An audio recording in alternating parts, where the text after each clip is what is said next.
بلوچستان میں امن کے دشمنوں کے عزائم ناکام کرنے اور قومی قیادت کا سیکیورٹی فورسز کو خراج تحسین۔ صدر مملکت، وزیر اعظم اور وزیر داخلہ نے جوانوں کی مؤثر اور بھرپور جوابی کارروائیوں کی تعریف کی۔ فورسز کے شہداء اور دہشت گردوں کے ہاتھوں بے گناہ بلوچ خاندان کی شہادت پر دلی دکھ اور افسوس کا اظہار کیا۔ دہشت گرد حملوں کا مؤثر اور بھرپور جواب دینے پر قومی قیادت کا آپریشنل فورسز کو خراج تحسین۔ صدر مملکت نے بلوچستان میں سیکورٹی فورسز کی مؤثر کارروائیوں پر اظہار تحسین اور فورسز کی شہادتوں پر اظہار افسوس کیا۔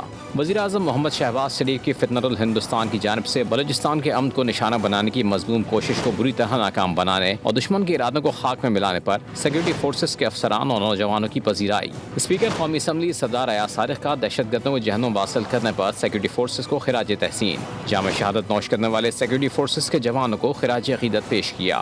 وزیر داخلہ محسن نقوی کی حملوں کی شدید الفاظ سے مذمت۔ حملے ناکام بنانے پر سیکورٹی فورسز اور قانون نافذ کرنے والے اداروں کو خراج تحسین پیش کیا۔ پیپلز پارٹی کے چیئرمین بلاول بھٹو اور وزیر اطلاعات عطا تارڑ سمیت قومی قائدین نے دہشت گرد حملے ناکام بنانے پر سیکورٹی فورسز کو خراج تحسین پیش کیا۔ دہشت گردوں کے خلاف بہادری سے لڑتے ہوئے جوانوں کی شہادت اور دہشت گرد حملوں میں بے گناہ بلوچ عوام کی جانی نقصان پر افسوس کا اظہار کیا گیا۔